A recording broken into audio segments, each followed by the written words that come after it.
times that we are living. We have entered into a very dark times. Look in the surrounding of the whole globe that is happening. If you will know your word very clearly, you will also see something God is doing in this world. And therefore you need to know the Bible. Bible actually speaks both historically and also prophetically about Israel. October 7th was one of the biggest black day for Israel. Yom Kippur, one of the biggest festival of the Jews, where they draw close to God, where they read their Old Testament scriptures. What is this whole war about? And when did it begin? What are they fighting for? Does the Bible have some answers? It goes all the way back to Genesis, actually. Abraham had one son, which is the covenant son, that is Isaac. But he also had another son, Ishmael, not the covenant son. Not in the covenant relationship with God between descendants of Ishmael and the descendants of Isaac. There has been always fighting. But today they're fighting for the promise. But here I want to pause and just tell you something, a principle for life. God has a plan. Never go out of the will of God. Seek God's will even if it takes time. Don't just chase after your dream. So this whole fight began actually from the book of Genesis for the promise, for the land. And so the jealousy is for the promise actually between both of them. And so the hatred of Hamas is very simple. It is satanic actually. It's demonic. Revelation chapter 12 and verse 4.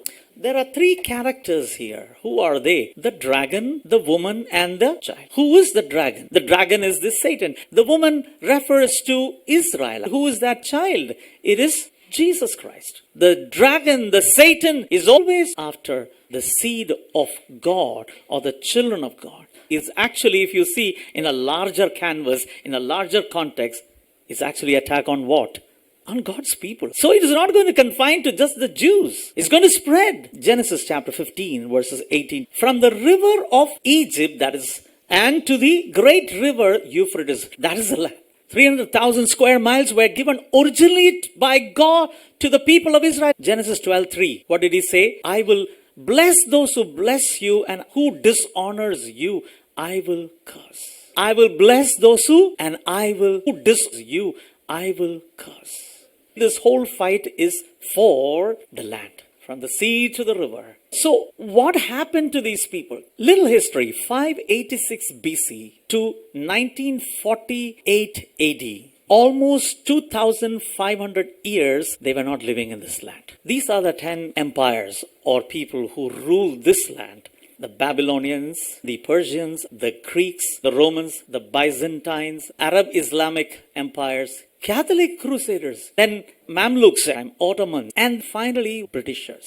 Of course, Israel had to fight to get that land. And so Jews are not colonialist. They are indigenous people. We can pray for the peace of the people of Israel. But in addition to that, what are we supposed to do? This is only 5 things. 1, stay alert. Stay alert means stay awake. Be prayerful. Wake up, O sleeper, from your slumber, that Christ may shine upon you. In times like this, several times in the context of his coming, Jesus said, he said this, that be alert, be awakened, so that we actually are awakened in our spirit. Second thing, stay aware of what is really happening. Don't be driven by the news of the WhatsApp university.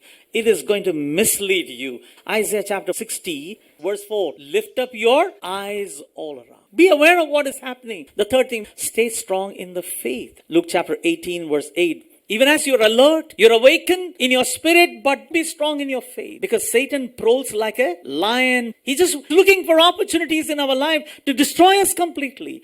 Fourth thing, stay righteous and holy. Revelation 22 and verse 11. On one hand, the filthy and the sinful and the evil, they will increase in it. But on the other hand, those who are righteous, those who are holy, they also grow in it. You've got to take care of both your being and your doing. That means inside and outside. You've got to take care of it. You've got to grow in your works of righteousness. You must maintain your righteous relationship with people and God. At the same time, you must grow in holiness. Stay close in fellowship. This is the fifth one. Hebrews chapter 10, 25. Encourage one another means give time for fellowship actually. This church believes in, so much on being together and growing in fellowship. Not only on Sundays, but also on weekdays. The enemy does not want you to associate and grow in fellowship with God's people around you. One of the things which the enemy wants to do is to keep our lives so busy with so many things so that we don't have time for any of these things. And busyness is going to increase. You got to make a choice. If you are really interested and have a passion for the Lord, you will also give time to fellowship with God's people. So what are the 5 things we got to do in the context of all these things? Stay alert, stay aware, stay strong in faith, stay righteous and holy, and stay in fellowship.